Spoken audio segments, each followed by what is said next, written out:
vivo, G4 presenta El Gicador contra El Nerdo Loco, The Internacional Fenómeno. Ataca the show!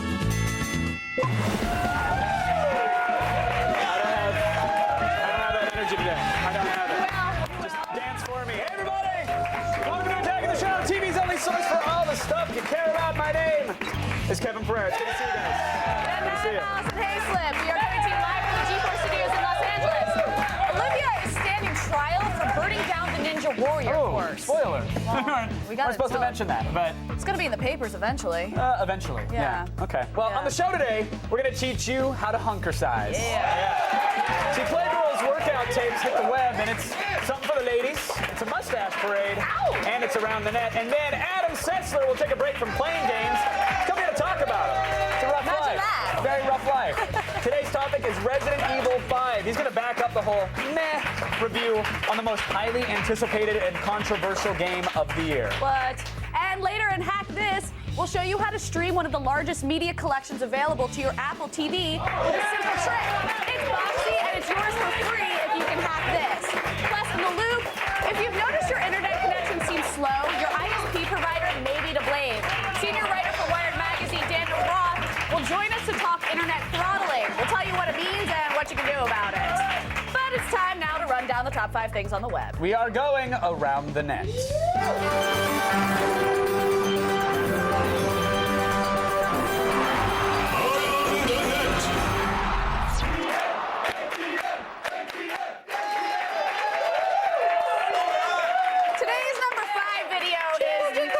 They don't jingle. They're just little ties. Okay, sorry. They're just little ties. Today's In video. my world, they made noise. Sorry. In your head. Yeah. This video we're about to show you is no small feat. No, this is a skateboarder who manages to plant his face without any help, not even help, from his trusty skateboard.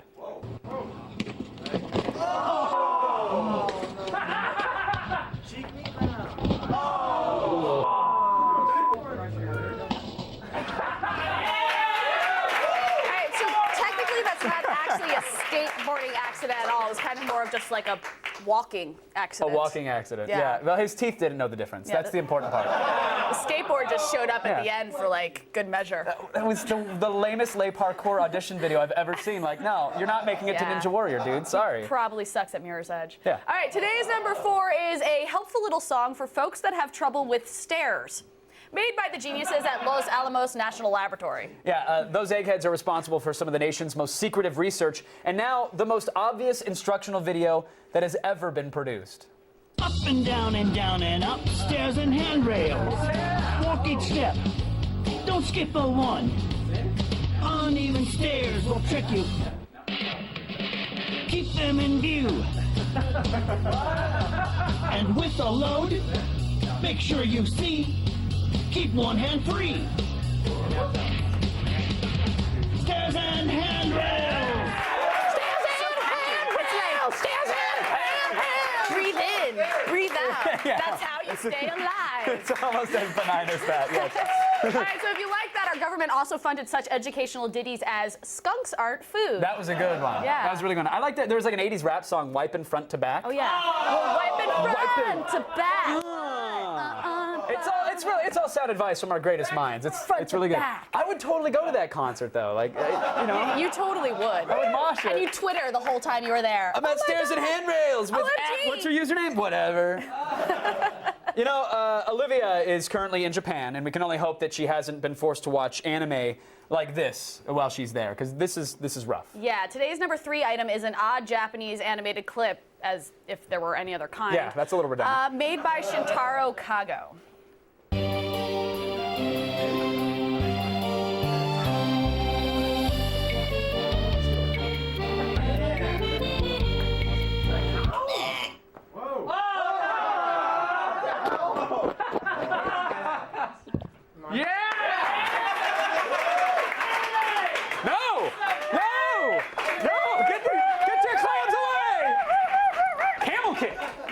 Yeah, right? You weren't expecting the camel Where'd that kick. come from? Yeah.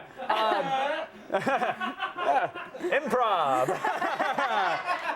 This that's not the only Shintaro Kago clip we found, no, because the next one is about golf. Oh, I love golf. It's a very relaxing sport. You mean that you used to love golf? Uh-oh.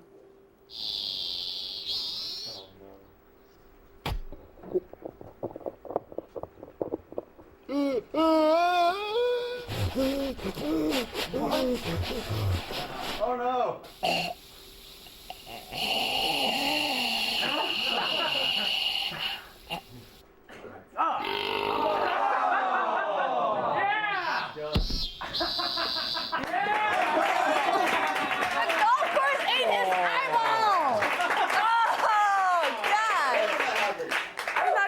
Toilets seem weirdly sinister and anthropomorphic, but now, no. of course, See, in Japan, the 19th hole is you. Yeah. So understand that. Interesting. Yeah. All right, today's number 2 item comes to us from those cultural archivists at Everything is Terrible. I love those archivists. Yeah. They dug up an old copy of Playgirl's supposedly. What is what? What did I do now? Nothing. Okay. This is a erotic video, Playgirl Morning Workout, which features some mustachioed gentlemen doing aerobics in dangerously short shorts, actually. Yeah, it sounds like the only thing missing is some thumping house music from the early aughts. Oh, how about Romeo by Basement Jaxx? Will that do? I like it. Yeah, let's let the guys decide. I'm Jim Bolden, your personal exercise trainer. Together, we're going to give your body all the love and attention it deserves. You keep on giving me the whole. You know I wish you'd make your mind up.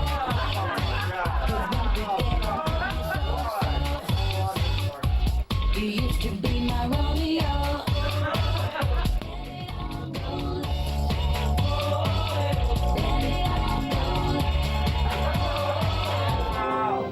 This is probably the best thing you've done for yourself today. Thank you.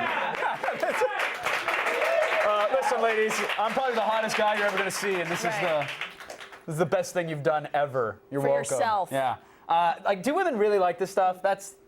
Did they like this stuff? Do they? Absolutely, because you can work out in safety knowing full well that those guys are never going to check you out at the gym. I could feel like guy molesting me with his eyes, and he was on video. Like, yeah. I think the better question actually is, how is this a workout move?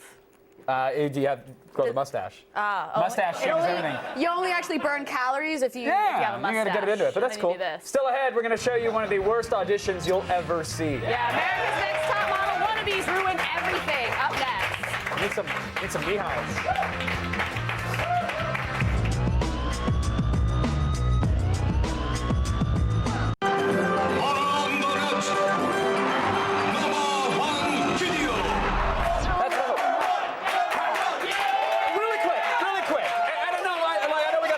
We're doing a pause. How many damn shuttle launches are there in a year or in a lifetime? There's very few. So if you have a chance to say something, don't say full power for full science. Yeah. It makes no damn sense. It's the hell was it? Say bad. Say go go rocket or woo. Or like we're 3 sheets to the wind. Yeah. Or winner winner chicken dinner. Yeah. But someone needs to punch somebody at NASA in the mouth. Is all I'm saying. Full power for full. Number one, right? Number one. Full power for full science, you. Today, and trampling the rest of the competition at number one, it's the Great Model Stampede of 2009. Yeah. At a recent audition for the new season of America's Next Top Model in New York City, a smoking car apparently set off a riot in the waiting line, with hopeful contestants shouting sensible things like fire and not so sensible things like bomb and someone's got a gun. That's what you yell. Yeah. That's the old saying. Where there's smoke, there's someone with a gun. Someone, smoking gun. Something, yeah, exactly. And the footage from the riot was all over the internet this weekend. It also found its way onto television. So here's a report from New York's WCBS that does its best to lend a serious tone to the whole fiasco. What a mess here in Midtown Manhattan. The street littered with headshots and high heels as an audition for a reality show goes horribly wrong here on 55th Street. Mayhem as the aspiring top models, thousands of them were online. They saw thick smoke. Look closely at the left side of the screen. This cell phone video shows you the source, an overheating car. People were screaming guns. Somebody screamed bomb. So everybody panicked. We got trampled over. You know how many girls lost their purses, got hurt tonight? All disappointed. Sophia Tancredi and friends feel lucky they can walk away from the melee where there was a lack of model behavior. They also want a do-over. The cleanup is underway and only a handful of the young women remain. Their hopes trampled, their questions unanswered. Yeah. That is crazy. Yeah, you would think that an enormous group of attention-starved, attractive women would act a bit more rationally. No, right? no, of course you wouldn't. They're idiots. But I can't. Really? I'm sorry I hurt your runway sensibilities, Scott. You totally I just can't- lost every hot viewer that we ever had. all 2 women that are tuning in. I can't believe that the news crew went on the air without using some actual on the front lines footage. Yeah, I mean, it's true. That place was insane, and they completely skirted the fact Wait, that exists. You were there? Yeah. Oh, thousands of beautiful women, for the most part, are about to get their dreams crushed. Yeah. Yeah, I'm going to be there because those ladies are going to need some comforting. It's like a marketing smorgasbord. No, I show up ready to hug and hand out some Facebook URLs, and no, this happens. Hey guys, Kevin Pereira here. It's March 14th, 2009. I'm in New York City, and this might be the last thing I ever record, so I hope it gets this way to you. The women are everywhere, and they're running, and they're screaming, and they're pulling each other's hair out, and it's crazy, and it's kind of hot, I'm not going to lie, but it's absolute chaos on the ground. There's wannabe models everywhere. They're running, reportedly, because someone saw a tank driving over the crowd, which makes no sense.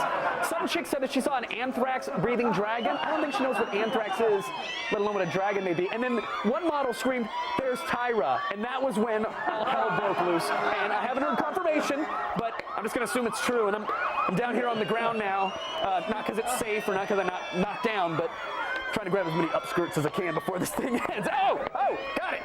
Oh my God! Oh my God! What? My beautiful face! No, it's fine. Oh no, help me! No, hold on. No. Let me see. It's cuter. It's kind of hot when you're crying. No. Let me see the blood. Look towards me. Hold on. No. Smile. No, you're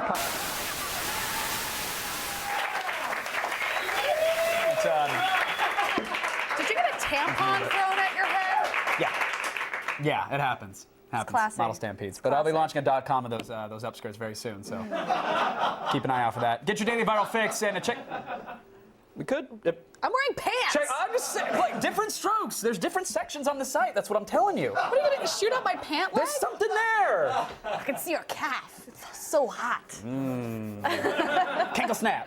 To get your daily viral fix and to check out all the viral videos we have to offer, go to g4tv.com/aroundthenet. What? I do not have kinkles. All right, it's time now to coordinate some new kings of dot comedy. Today's monarchs hail from a land known as Wisconsin. That's what it said. Yeah. Okay. I'm sure it did. The duo known as Blame Society is responsible for one of the internet's longest running and funniest series ever. It's Chad Vader.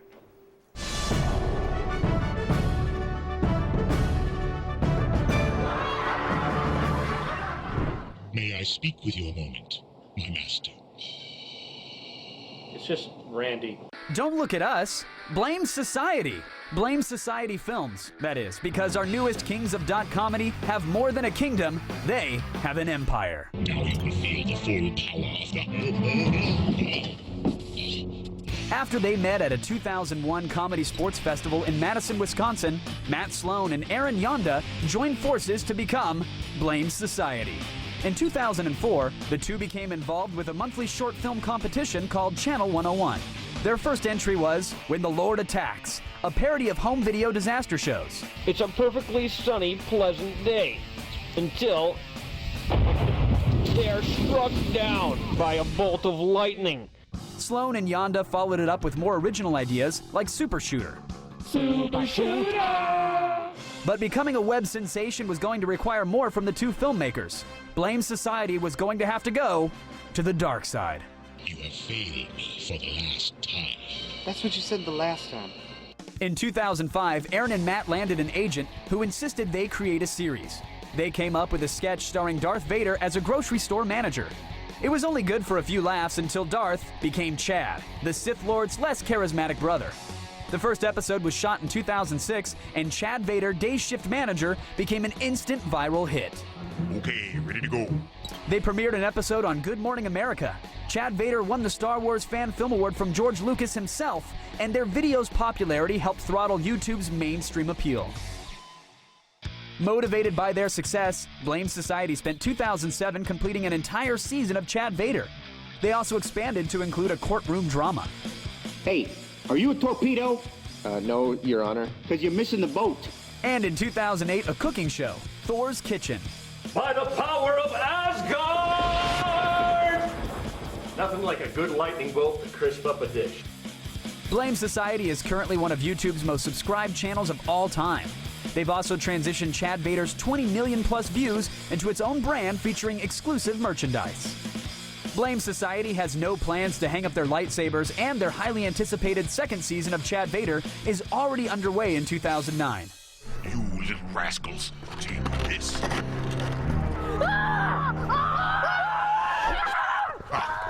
I win. Proving that maybe the dark side isn't so bad, Blame Society definitely should be considered kings of dot comedy.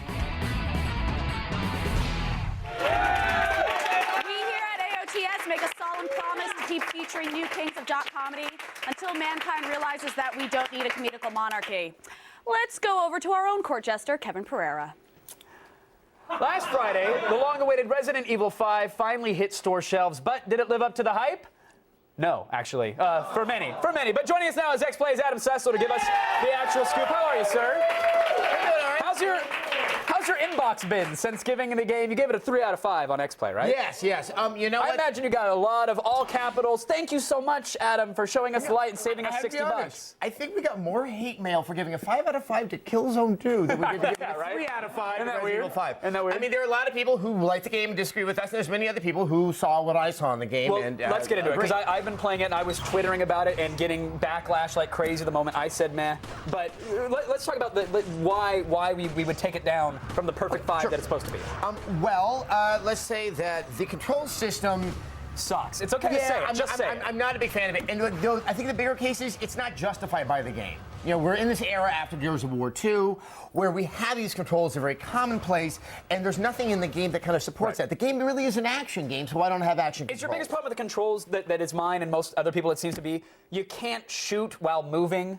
Is that what this is? Because it's still a comedy. It's not shooting while moving, but it's moving slowly, not being able to turn and shoot fast enough. It's not so much that it's an impediment to ever getting anything accomplished in the game, but it doesn't make the game satisfying. But then when you compare that to the AI, which is supposed to alleviate the restrictions of the controls, that AI does not support you in any way and really drags the game down. Right, and many will say, well, this is a co-op game, but you have to bank on that to sell the experience? That doesn't sound right. Like, the AI from your computer-controlled buddy is not very good. Shiva does not react well in any situation. Left 4 Dead is a co-op game, and it's very easy to play it in single player. Right. So, I mean, right there. I mean, I think it's unfair to think that everyone who buys this game is expecting to be playing it for the 12 to 18 hours in co-op. I mean, it's been a single-player series. Expectations of being able to play it by yourself, I think, are legitimate expectations. And again, I just want to remind our viewers at home, you have to stop if you want to shoot. Thank you. Now, maybe at GDC there's going to be a new middleware that actually will solve that problem. Right, some patch that lets you I'm sure they'll announce it. All right, what are the pros, though? Because there is some stuff to love here. I, for one, think it's super satisfying when you actually do get a shot off. I love the way enemies react. It's the physics involved. It's super satisfying for that portion. The hints of Resident Evil 4 that are still there in Resident Evil 5 are still very satisfying. The earlier environments are very strong. They do feel a little bit fresh, even though I don't think they're as expansive as they were in Resident Evil 4, though I don't want to hit on a negative again, but while it's exciting and interesting in the beginning for those that are halfway through the game, it gets very rudimentary in its level design at the end. It really feels kind of phoned in, and they just kind of gave up the ghost on it. Yeah, we're now back to the cons. Let's stay on the cons here, because talk about being linear here. I mean, this thing is straight. I mean, it's funny. A lot of people said, "Oh my God, it's so linear." I'm like, well, the backtracking I had to do in earlier Resident Evils, I was like, oh really? I have to go. Where was that red ruby place I was supposed to put that in? But you talked about these gorgeous environments when you first start off the game, and I love the environment that you're placed in. But it feels like that all-you-can-eat buffet. There's just rows and rows of food in front of you, and then they say you can only have the mashed potatoes or the bread. That's all we're going to give you. Like, you're stuck on this one very linear path. No, that's an excellent analogy. But I think that's where the controls come in. That I would love to have the freedom to do something that's exciting. And here it's like, well, let's see, how can I work around these controls? How can I work around this AI? All right, so does co-op make the game for you, though? The co-op is great. Now, more importantly, split-screen co-op works. Right. Because they don't apportion the screens as 50-50, where you're always trying to feel like you want to see something over here. But it's diagonal. It's you can see it in the correct ratio, and sometimes it's even more fun to play with someone on the couch because this really is a very cooperative experience, and it's easier than over a headset. All right, but you said 3 out of 5, and the responses you're getting right now are... It's been mixed. A lot of people are coming after me. I don't know who I'm in the pocket of today, since this isn't a console maker. Right. I think maybe they're blaming that maybe I love Square too much or something like that. Yeah, well, it is Monday, so yes, yeah, it's Square today. On the whole, I could have thought it would be worse than it was. Okay. I'll say that. That's a glowing review. Before we wrap up here, you're going to be at the old GDC, right? Game Developers Conference? Yes, I am going to be at GDC. We've got 3 days of coverage straight from the magic place where, everyone gets together and they confer about making the games. Oh, okay. So what else are we going to see from there? Are we expecting any big announcements from any companies? Yes, we're going to see, Iwata and Kojima are giving keynotes. We're going to have all the news that comes out of that and anything else at the conference. And we're going to have a lot of interviews with all the big names that always can be found at the Game Developers Conference. And hopefully that patch for RE5 that lets you move and shoot at the same time, Japan. It's called Dead Space. So, I mean, come on. Even call up 50 Cent. He figured it out. Yeah. How Tony Yayo could move and shoot. What's funny is that in his previous game, he could move but couldn't shoot. Yeah. It's amazing that he learned the shooting in the second one. Adam, thank you so much. Hey, my pleasure. Seriously. Between stopping to shoot and pixelating the tentacles, Japan, learn how to have fun. Let's go to Miss Allison Hayslip, who's player 2 today. Go ahead. I can move and shoot at the same time. All right, still ahead, we've got iPhone cut and paste rumors and some ominous news about the new iPod Shuffle in the feed.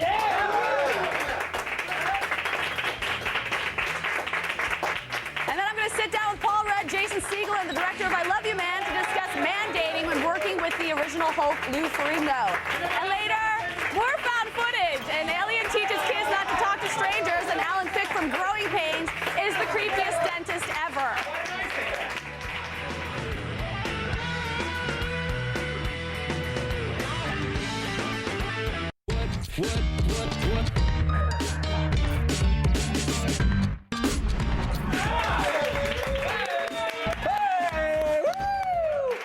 We're live! Yes! Here's Katie Couric's favorite part of the show. Oh, it's the feed. Nintendo here in Hollywood. The Feed with Layla Kaylee. Hey guys, here are your top stories from Monday, March 16th. A couple of intriguing Apple rumors regarding the iPhone and iPod Shuffle are rocketing around the internet. Dig founder Kevin Rose claims that when Apple reveals the updated iPhone OS 3.0 tomorrow, it will include a copy and paste function that uses a magnifying glass icon containing 2 draggable quotation marks. But while this is welcome news for iPhone users, other information about the new 4GB iPod Shuffle is not so warm. The new Shuffle has controls built into the earbuds. Unfortunately, the new iPod is currently only compatible with the earbuds that come with the Shuffle. The website iLounge is reporting that third-party headphones result in a non-stop shuffling of songs with no ability to control the iPod. Additionally, any new third-party headphones may need to include an Apple authentication chip, which could run up the price for the end consumer. We'll keep you posted. Now, it looks like MacGyver will soon be building bombs out of yo-yos and toothpicks on the big screen. The 1980s TV series starring Richard Dean Anderson as a resourceful secret agent is being developed as a feature film by New Line. On the TV show, which ran from 1985 to 1992, MacGyver was famous for using science to escape deadly scenarios. So maybe he can figure out a way to fix the earbuds for the iPod Shuffle. Now, the recession is forcing the government to go the eBay route. Several deficit-riddled U.S. municipalities are now selling off old police cars, slot machines, helicopters, and bicycles in an attempt to make some revenue. But instead of going the old-school auction route, the states are peddling their wares online. For example, Tampa, Florida recently hosted the auction of a 1978 Piper police airplane on govdeals.com. They ultimately made more than $300,000 from the online auction, proving that states are willing to sell just about anything to reduce their budget deficit. And finally, Google Earth is now being creatively used by criminals. A London man has been arrested for using Google Earth's aerial photographs to target churches and schools in South London with lead roof tiles. The man, 27-year-old Tom Burge, could tell which roofs were made of lead because they appeared slightly darker than the regular roofing tiles in Google Earth's aerial photos. The man then drove to the building, stole the roofing tiles, and sold them to scrap metal dealers for a profit. He has since pled guilty to the crimes. Well, that's it for today, but don't worry, the feed doesn't stop here. Get all the news you need to know anytime at G4TV.com. And now, on a personal note, today is my final day at G4. I'm choosing to move on to some new adventures. I want to thank Neil and John for giving me the honor of bringing you the only news you need to know for the last 3 years. The amazing team I've worked with here, Chris, Kristen, all the writers, Scott, and my lovely studio crew. Give yourselves a round of applause, please. Thank you. And last, but certainly not least, I also want to thank you, the AOTS audience, for all your support. I truly love you guys, and I'm forever grateful. Thank you so much. Now, for my final time, I hope it tastes good. I'm Layla Kaylee, and you've just been fed.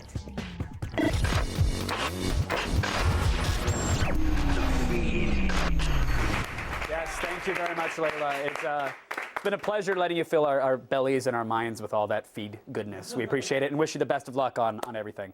Right now, here's Allison. While Boxy may be the name of a not very bright girl on the internet, it's also the name of the best way to enjoy free content on your Apple TV, and we'll show you how to do it in Hack This.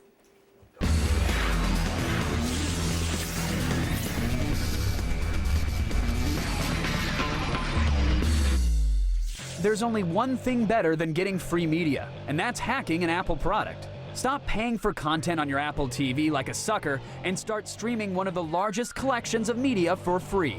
It's time to put Boxy on your Apple TV.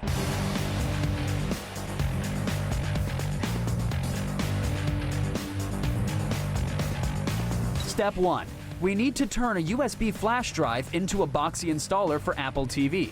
Grab a drive that's 1 gig or larger and find the Flash Drive Creator app for Apple TV and download it. Step 2. Get the latest Apple TV firmware and configure the creator. Once you've found the DMG firmware file, go ahead and run the app. Now select ATV Patch Stick for installation and Boxy for Mac. Now click Choose a DMG and load your new firmware. Finally, click Create. Your patch stick is now ready to install Boxy. Step 3. Plug in the drive to Apple TV's USB port and turn on Apple TV. It will automatically run the bootloader from the drive. Now restart your Apple TV and find Boxy on the main menu. That's it, you did it. Prepare to be blown away by tons of channels from Juiced, YouTube, and even major networks like CBS. If you got 15 minutes and know how to use a computer, you too can watch Boxy in high definition on your Apple TV. Now, aren't you glad you decided to hack this? And here it is.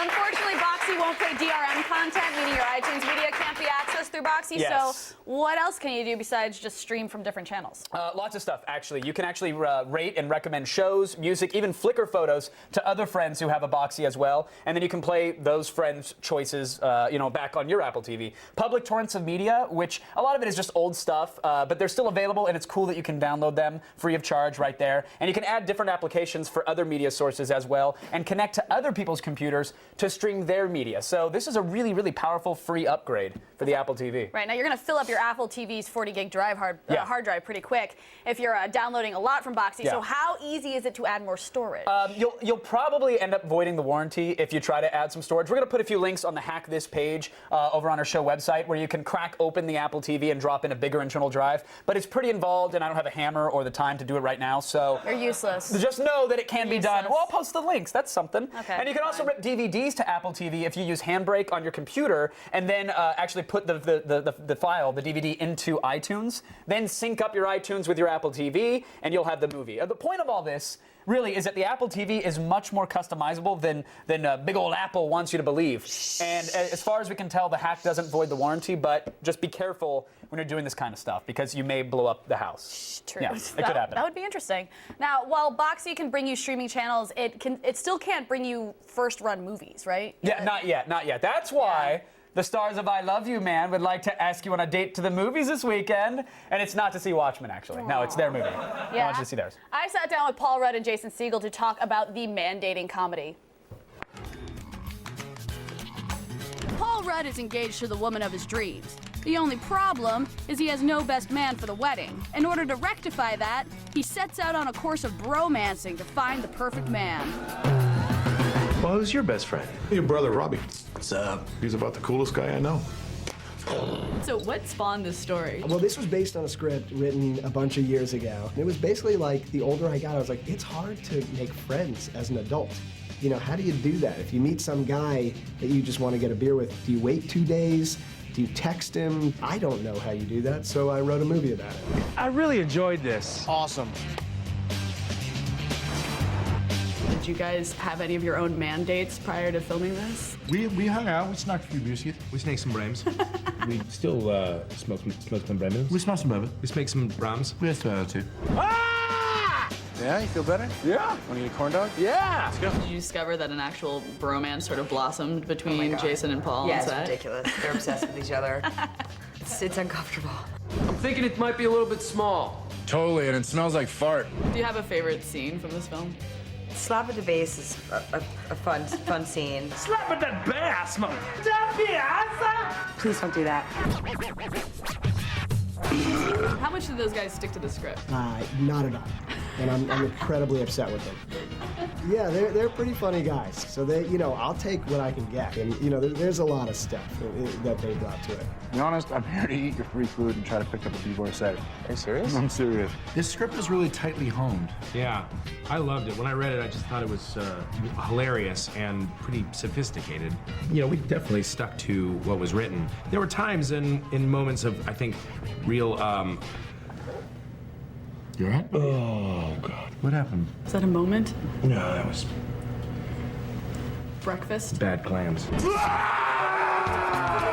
What was it like working with the Hulk? Big fans of Lou Ferrigno. Get your hands out of my face and stop calling me Hulk. Okay, yeah. I was really kind of excited to meet him. There's a few dreams come true. We got to meet Lou Ferrigno. I got to work with Paul Rudd.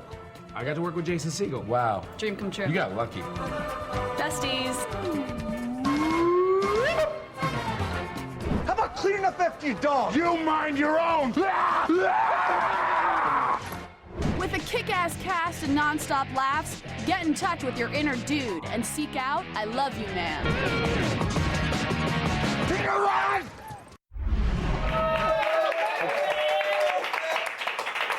Bad clams. Clams. Yeah. That's great. Yeah. You know, some of my best dates have actually been mandates. Me so, too. Yeah. We should have a double mandate.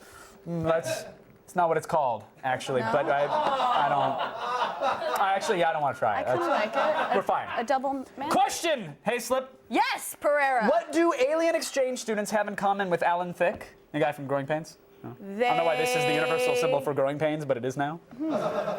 They both haven't been seen since the early 90s. Well, yes, that's good. Why not?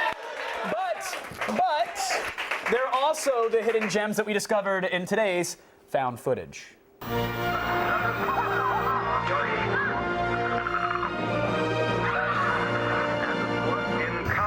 All right, first up we have, where is it? Here it is, right here. This is, no, this isn't it. This What is it. It's Yeah, this one. This one's great. We have Get Street Smart, a kid's guide to stranger dangers. This was an instructional series that featured an alien named Corny. Corny. Who taught kids the importance of, you know, not being stupid. Is he named Corny because he looks like he has corn on his face? I don't get know. it. That's- All right, watch as Corny learns why he shouldn't talk to strangers. It's a picture of my puppy. He's lost.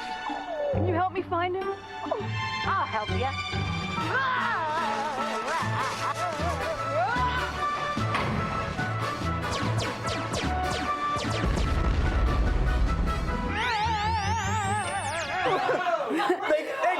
They kick into the fanciful Disney music when the kid's about to be molested in the back of a truck. You can't scare children too much, but there's the Air Bud soundtrack. But conveniently, Corny has a special device that allows him to travel through time and start the day over, as right. if nothing actually happened. Yeah, okay. Well, at least he won't remember the day, but makes sense. Even a time-traveling watch, though, cannot erase a very disturbing game of Frisbee that takes place in the park. Pretty good, Corny. Nice. Clowns or ice cream boys offering gifts of candy and toys.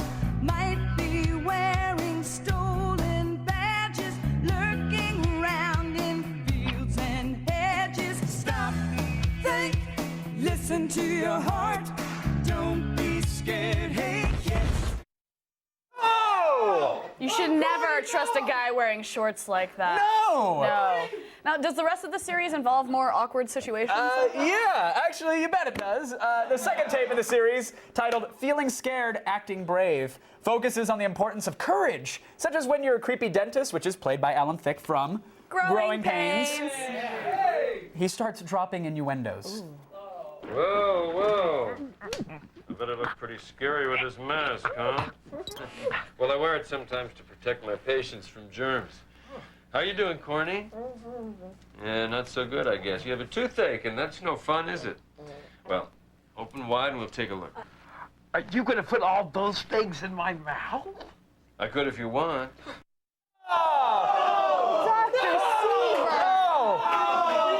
Please. Come on, Alan, show us that smile. Again. Aw. Well, that's it for today's found footage. I think I need a shower after that. Or a cigarette, depending upon who you are, yes. Now, you may need the web to throttle yourself at home, but your ISP is throttling your connection before it even gets to your laptop. The Loop will discuss the problem up next. It's a throttle. At home. Why are you breaking our found footage? I was throttling. What? A little throttle. The Feed is brought to you by Papa John's Ultimate Pepperoni Pizza for $11.99.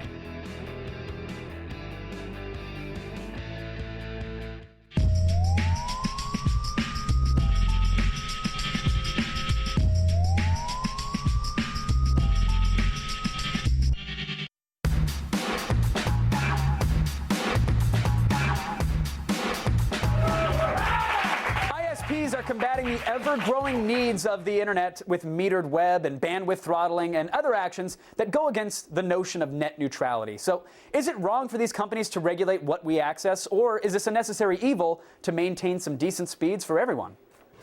With internet users demanding more and more from the web, internet service providers are finding themselves struggling with the principles of net neutrality and a free and open internet for all. ISPs are having to increasingly engage in traffic throttling, which can slow down internet speeds for everyone from peer-to-peer downloaders to gamers to people streaming Netflix movies. ISPs claim selective throttling is necessary to provide everyone decent bandwidth and prevent congestion. But some claim these companies may be throttling certain services to make sites they have a stake in faster and therefore more attractive. Is bandwidth throttling here to stay? And if ISPs stop throttling, would the alternative be widespread internet censorship? Saving the internet, it's The Loop.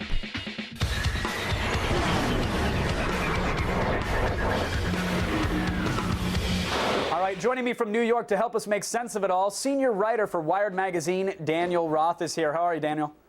I'm doing great. How you doing? I'm doing all right, thanks. Before we begin, for the sake of full disclosure, I do want to say that G4's parent company is Comcast, who has been linked to bandwidth throttling in the past. But as of right now, what's the state of internet bandwidth throttling? I mean, how widespread has this become? Is everybody affected by this, or is it still just small pockets across the country?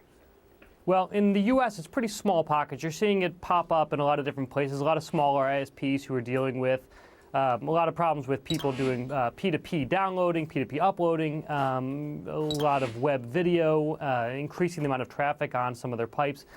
In other countries, it's much worse than it is in the U.S., but you're definitely seeing it here. There's no question that some of the ISPs are trying to figure out how to serve up all this data to the people who want it, but without having to lay more expensive pipes into the ground. Right. Daniel, are they targeting the markets that need it the most, or are they just testing it out in smaller markets before they roll it out nationwide? What do you think the future of this is going to be? You know, it's actually hard to tell because no one really announces when they're doing throttling. The only way you can find out is when someone posts something, you get a tweet that says, hey, my Comcast is slowed down. Is anyone else's problem? Or I'm seeing with Time Warner, suddenly I'm not getting this, I'm not able to download this program. What's going on? People are saying, this is happening to me, this is happening to me also, and suddenly people in a certain neighborhood, a certain area are realizing that something odd is going on. And you might find throttling that way. But it's not an easy thing to tell, and it's not like the ISP say, we're throttling now. Well, and why are they throttling? I mean, let's get their excuse or their explanation, if you will, for why they're throttling versus what you think they might be doing this for. The reason why they say they're doing it is because they have a lot of people who are consuming a lot more media than they had expected. And one of the big problems with the way that the internet services are provided, the way that internet comes to your home is that it comes down in a giant fat pipe, but it goes back up to the internet service providers in a real small little pipe. Right. And when you have something like with P2P, where you're downloading huge files and uploading them at the same time, it screws up the entire way the network is configured. And they say they have to put this throttling in place so that they don't have, so that everyone can have access to the internet, basically. Right. Now, that's their excuse. So I hear this, and I understand it makes it sound like we are just this, here in the U.S. we are this superpower of broadband just dominating the world because we've just got so much access and these big pipes, but these tiny upstreams. And then every report I see that talks about the rest of the world, the U.S. is right down below. Like we're ranked 15th or 27th. It all depends on which study you look at. What are other countries doing, and how do we rate in terms of broadband performance to the rest of the world? We rate pretty poorly compared to the rest of the world. Now, the rest of the world, there are certain advantages they have. For instance, a lot of times they are broadband infrastructure is seen as a government policy. It's important for the government to say this country needs to have very fast broadband speeds. Right. In the U.S., that largely has not been important. So you've had companies who have been providing this, and Comcast, Time Warner, Verizon, and for them, this is a business. So they want to be able to offer as fast a speeds as they need to with spending as little money as necessary. Of course, of exactly. course. And I know some people point to the solution of, well, what about caps? Why don't we just limit the amount of bandwidth you can transfer in a month, and then we don't have to throttle it. Use as much as you want, as fast as you want, and then we charge you for overages. Doesn't that seem dangerous? Are other countries doing that, and what sort of results are they having? A lot of other countries have caps in place, and the U.S. has not had caps until recently. You're starting to see caps show up in the U.S. right now, which goes against the trend in the rest of the world, unfortunately. But caps are probably the way that the internet is moving. The days of the all-you-can-eat internet, I think, are going to be done in a few years. You're going to see caps showing up. Well, some places have very small caps that you're going to blow through in a YouTube user, an average YouTube user is going to blow through in 15 days. But other ISPs have huge caps that really no one's going to get through until you start downloading HD movies all the time to your computer. Or until you start paying $1,000 a month for your internet connection, which we're going to move to as well. Daniel, thank you so much. Unfortunately, we've run out of bandwidth on our satellite now, and they're going to start charging us. But we appreciate you keeping us in the loop. Thank you so much. Well, thanks for having me here. Right now, let's go over to Allison, who's always throttling me, sadly. Okay, still ahead. Even more Attack of the Show. Kevin says, eat me. Tune in to Attack of the Show Thursday for a look at the DVD version of the comic within the comic, Watchmen, Tales of the Black Freighter, and Under the Hood. Fun fact, and don't get this one wrong like I did.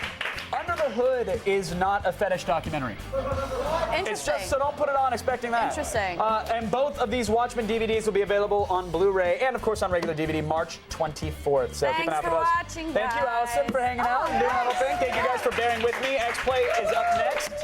And we'll see you later. Yep. Good night. Oh, it's so hot when they bleed. Bye, Layla. Bye.